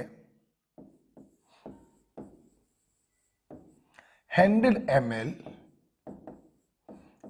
0.5 नॉर्मल, ये एसिड होता है। सवाल कह रहा है बताइए हम इसमें कितनी अमोनिया पास करें कि इसकी कंसंट्रेशन घटकर 0.2 नॉर्मल शेष बचे। ये क्वेश्चन आपसे पूछ रहा है। सबसे पहले फील आप ये करिए कि अमोनिया को पास करने पर इसकी कंसंट्रेशन घट क्यों रही है। वेरी सिंपल आंसर, अमोनिया जो होता है दिस इज द बेस। आज ही की क्लास में आपने सीखा, हो सकता है पहले भी कभी बताया, और सल्फ्यूरिक एसिड इज एसिड। जाहिर सी बात है बेस जब एसिड के ऊपर जाएगा तो ये एसिड को खत्म करेगा in the form of salt. हमें प्राप्त होगा अमोनियम सल्फेट का सॉल्ट। तो जब आप अमोनिया को पास करेंगे ये सल्फ्यूरिक एसिड को धीमे धीमे सॉल्ट के रूप में बर्बाद कर देगा। जब सल्फ्यूरिक एसिड बर्बाद होने लगेगा तो इसकी कंसंट्रेशन धीमे धीमे कम होने लगेगी। अगर आप नहीं मानोगे, लगातार अमोनिया पास करते जाओगे तो यह भी पॉसिबल है कि सल्फ्यूरिक एसिड 100% खत्म हो जाए और इसकी कंसंट्रेशन 0 हो जाए। ठीक है, एग्जामिनर ने पूछा हमें उतनी अमोनिया पास करनी है जितने में ये पूरा खत्म ना हो, खत्म होते होते इतना शेष बचे। अब समझना मेरी बात। देखिए बेटा, एक बात हमेशा ध्यान रखना, वॉल्यूम पर कभी कोई फर्क नहीं पड़ता। बर्तन का वॉल्यूम 100 ml था तो वो 100 ml ही रहेगा। अब मेरी बात समझना, हमें अमोनिया उतनी ही पास करनी है जितने में इसकी कंसंट्रेशन 0.5 से घटकर 0.2 शेष बचे। इसका मतलब अमोनिया तो पूरा खत्म हो रहा है और ये अमोनिया अपने मिली इक्विवेलेंट के बराबर इसके मिली इक्विवेलेंट को खत्म करेगा। तो क्या मैं ये नहीं लिख सकता कि सल्फ्यूरिक एसिड को खत्म होने वाले मिली इक्विवेलेंट वही होंगे जो अमोनिया के मिली इक्विवेलेंट होंगे। अभी अभी मैंने बताया अमोनिया पूरा खत्म हो रहा है, मतलब ये बिहेव करेगा लिमिटिंग रिएजेंट। तो इसके जितने भी मिली इक्विवेलेंट होंगे वो पूरे के पूरे खत्म हो जाएंगे और ये अपने मिली इक्विवेलेंट के बराबर सल्फ्यूरिक एसिड के मिली इक्विवेलेंट को खत्म कर देगा। तो क्या मैं ये नहीं लिख सकता कि मिली इक्विवेलेंट ऑफ अमोनिया बराबर अगर सल्फ्यूरिक एसिड के टोटल मिली इक्विवेलेंट से बचे हुए मिली इक्विवेलेंट को माइनस कर दें तो इसके खत्म हुए मिली इक्विवेलेंट आ जाएंगे जो अमोनिया के मिली इक्विवेलेंट के बराबर होंगे। यस, मैं इसको लिख सकता हूं, जगह नहीं है, मैं यहां पर लिखूंगा। तो यहां से ये पॉइंट क्लियर हुआ कि milli equivalent of ammonia must be equal to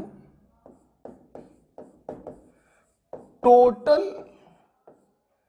milli equivalent of sulphuric acid minus left milli equivalent of sulphuric acid. जाहिर सी बात है।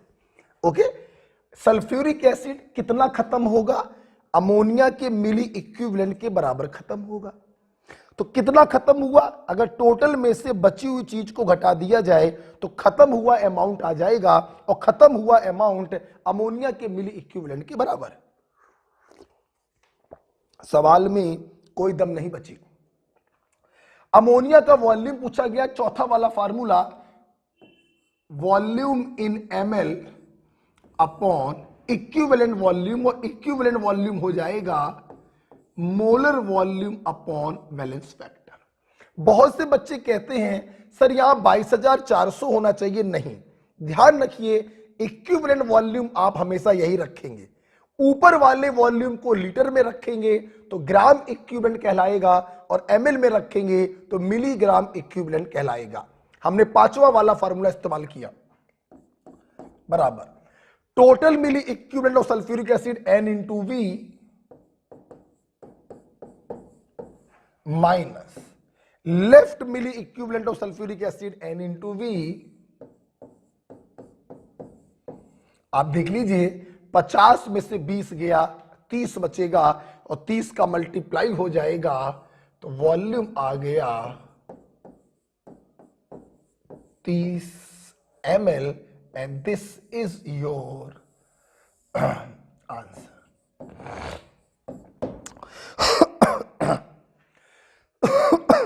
ओके, तो बहुत ही सिंपल सा क्वेश्चन था। आप कहें तो मैं एक बार और बता देता हूं। मेरे पास सल्फ्यूरिक एसिड 100 ml 0.5 नॉर्मल था। बताइए इसमें कितनी अमोनिया पास करें कि इसकी कंसंट्रेशन घटते घटते 0.2 नॉर्मल रह जाए। बहुत ही सिंपल सी बात है। अमोनिया तुम जितना भी पास करोगे ये अमोनिया अपने मिली इक्विवेलेंट के बराबर बगल वाले के मिली इक्विवेलेंट को खा जाएगा। मतलब सल्फ्यूरिक एसिड के खत्म हुए मिली इक्विवेलेंट वही होंगे जो अमोनिया के मिली इक्विवेलेंट होंगे। क्लियर? और खत्म हुए मिली इक्विवेलेंट कैसे निकाले जाते हैं? टोटल में से बचे हुए को माइनस कर दो तो खत्म हुए मिली इक्विवेलेंट आ जाते हैं।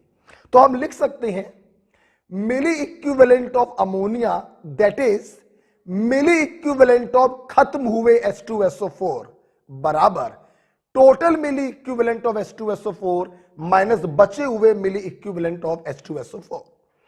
आपको अमोनिया का वॉल्यूम निकालना था। पांचवा formula volume upon equivalent volume. Milli equivalent रख रहे हैं, वॉल्यूम रखेंगे ml में। इक्विवेलेंट वॉल्यूम हमेशा रखा करिए molar volume upon valence factor. Total मिली इक्विवेलेंट N इंटू V, बचे हुए milli equivalent N into V। Solve कर लीजिए, वॉल्यूम आपका आ जाएगा। ओके, तो इस प्रकार से आप देखिए हम लोगों ने ये वाला केस भी खत्म किया। ओके बेटा, आइए देखिए बेटा, देखिए लास्ट ईयर हमने वॉल्यूमेट्रिक में बहुत सारे क्वेश्चंस और भी करवाए थे, अभी जरूरत नहीं है। जैसे डबल टाइट्रेशन भी लास्ट ईयर आप लोगों ने पढ़ा था, जरूरत नहीं।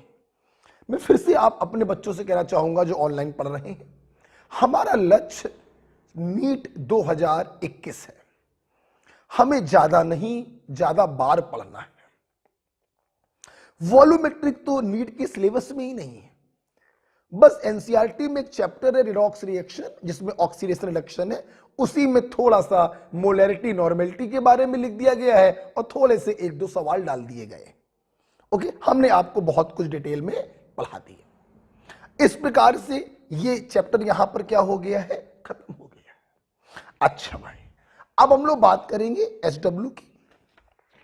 चैप्टर चूंकि खत्म हो गया है, ध्यान दीजिए, अगर आपने ये लिख लिया हो तो आइए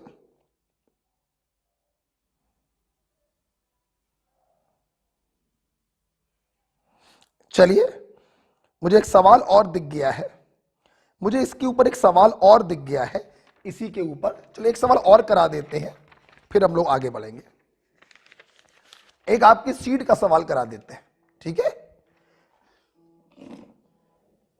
एक आपके सीट का सवाल करा देते हैं।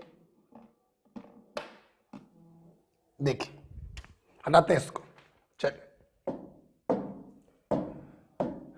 एक सवाल इसके ऊपर और करा देते हैं। ये आपके सीट का क्वेश्चन नंबर 121 है, लिखिए 0.2 gram of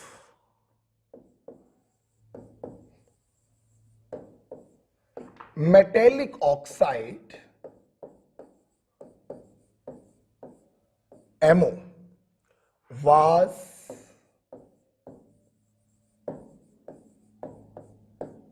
was treated with 50 ml N/2 HCl solution. Full stop. Full stop. The excess acid, समझिएगा सवाल को, was neutralized by 30 ml N/2 NaOH. Calculate atomic weight of metal. अभी जो मैंने केस कराया उसी पर आधारित सवाल है। देखिए, आइए सवाल को पहले लिखते हैं। क्या हमारे पास एक मेटेलिक ऑक्साइड है MO 0.2 ग्राम। अच्छा भाई, हमने इसको ट्रीट किया। देखिए, एग्जामिनर ने रिक्वायर्ड या न्यूट्रलाइज शब्दों का प्रयोग नहीं किया, ट्रीट किया है HCl से 50 ml N/2। हमें अभी ये नहीं मालूम कि ये इसको पूरा खत्म कर रहा है या नहीं कर रहा, हमें नहीं मालूम। हम जब सवाल को आगे पढ़ेंगे तब शायद हमको समझ में आए कि पूरा खत्म कर रहे हैं या नहीं कर रहे हैं। हमने सवाल को आगे पढ़ा, द एक्सेस एसिड, सवाल ने क्या बोला, एक्सेस एसिड, इसका मतलब ये साला थोड़ा सा बच गया। अगर ये थोड़ा सा बच रहा है तो इसका मतलब इसने इसको 100% खत्म नहीं किया, ये सिर्फ अपने मिली इक्विवेलेंट के बराबर इसको खत्म करेगा और ये थोड़ा सा बच गया। ये जो बचा हुआ एसिड है, इन्होंने बोला the excess acid was neutralised, excess acid was neutralised by 30 ml N/2 NaOH। बताइए मेटल का एटॉमिक वेट क्या होगा।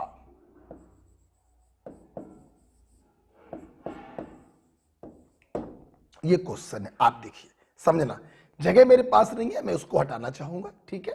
देखिए देखिए, जैसे तुमने सवाल को इस प्रकार से लिखा, मोस्ट ऑफ द बच्चे ये समझ चुके हैं कि इन दोनों ने एक दूसरे को 100% खत्म नहीं किया। ये तो पूरा खत्म हो रहा है, लेकिन ये थोड़ा सा बच रहा है, मतलब ये लिमिटिंग होगा। ये अपने मिली इक्विवेलेंट के बराबर इसको खा जाएगा। तो क्या मैं ये नहीं लिख सकता HCl के खत्म हुए milli equivalent is equal to milli equivalent of MO? एक ही बात है, milli equivalent of MO must be equal to खत्म हुए milli equivalent of HCl, that is total milli equivalent of HCl minus left milli equivalent of HCl।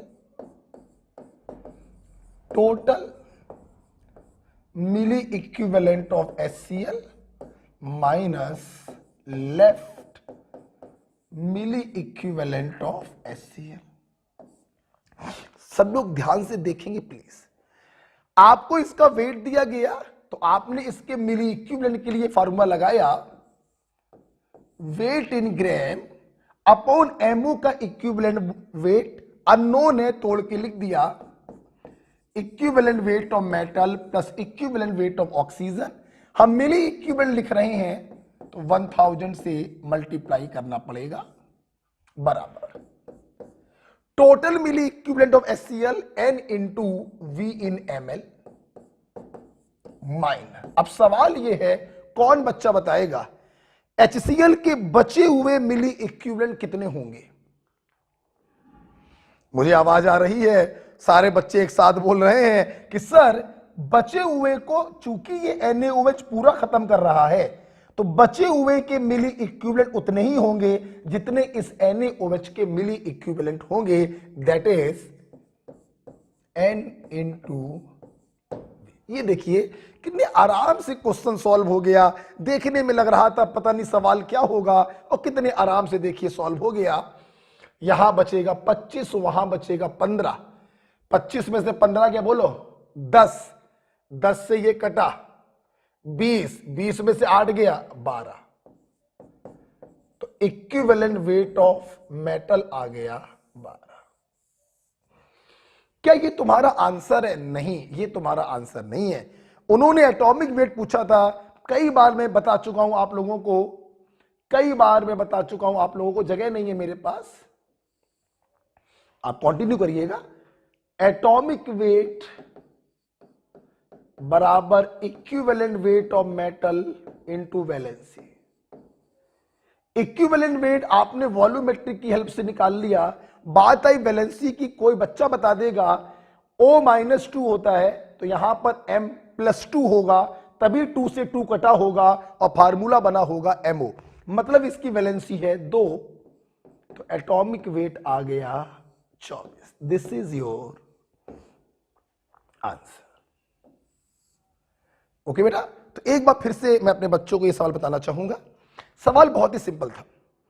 0.2 ग्राम एक oxide है MO, जिसको तुमने HCl से ट्रीट कराया, ये HCl थोड़ा सा बच गया और बचे हुए एसिड को इस NaOH ने पूरा खत्म कर दिया। आप समझना, ये इसको पूरा खत्म नहीं कर पा रहा है, ये थोड़ा सा बच रहा है, तो गारंटी है ये अपने मिली इक्विवेलेंट के बराबर इसको खा जाएगा। तो HCl के खत्म हुए मिली इक्विवेलेंट बराबर होंगे MO के मिली equivalent, M right?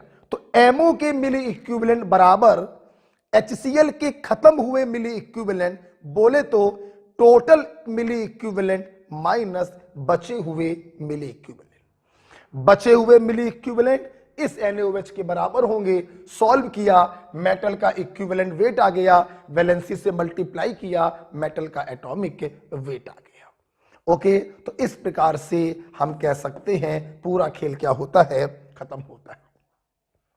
Double titration बस हम लोगों को नहीं पढ़ना है, उसकी कोई जरूरत नहीं है, वो बिल्कुल भी नीट में नहीं पूछा जाएगा। हमने 2021 के अकॉर्डिंग थोड़ा ज्यादा ही आपको बता दिया है। ओके, मैं इस सवाल को हटा रहा हूं। मैं इस सवाल को हटा रहा हूं। आइए अब बात करते हैं आज की SW की। बहुत SW है आज का, SW बहुत है। आप लोग देखिए इस शीट के सारे सवाल आप लगा चुके हैं। आप लोगों ने नहीं लगाया वो लगा लेना है। 42 to 45 ये आपने सवाल नहीं लगाए थे, आप इसको लगा लीजिएगा, और आप सब लगा चुके हो। और आज आप जाकर लगा डालना 83 से लेकर लास्ट तक।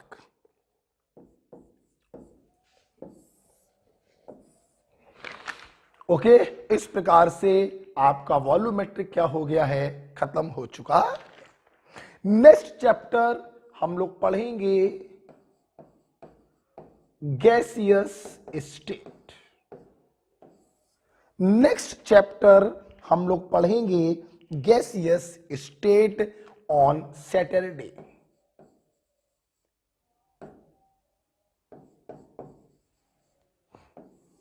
ठीक है, कल फ्राइडे को ऑफ रहेगा, ऑनलाइन फ्राइडे को ऑफ रहेगा, सैटरडे को आप लोग पढ़ेंगे गैसियस स्टेट। अच्छा, चूंकि कल फ्राइडे को ऑफ रहेगा इसलिए आप पहले ध्यान सुन लीजिए।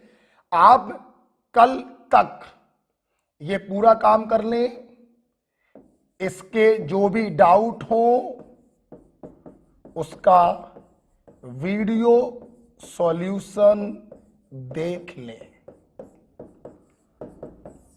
मतलब फ्राइडे तक आप पूरा वॉल्यूमेट्रिक निपटा के बढ़िया सैटरडे को आराम से नया चैप्टर गैसियस स्टेट पढ़ेंगे। जो न्यूली ज्वाइन स्टूडेंट है, आज मैंने आपको काम दिया था, वो काम ध्यान रखिएगा। 21 नवंबर तक IUPAC खत्म हो जाना चाहिए। ओके, तो हम लोग अब इसको कर लीजिए, सैटरडे को मिलेंगे with the new chapter gaseous state. इसके बाद मैं पढ़ाऊंगा केमिकल इक्विलिब्रियम और उसके बाद फुल ऑर्गेनिक चलेगी, रिएक्शन मैकेनिज्म। क्लियर? ओके भाई, थैंक यू। पढ़ते रहिए, साथ में बने रहिए, अपने डाउट जरूर क्लियर करिए जो मैं वीडियो सॉल्यूशन बना रहा हूं उनके द्वारा। ठीक है बेटा? ओके बेटा, थैंक यू।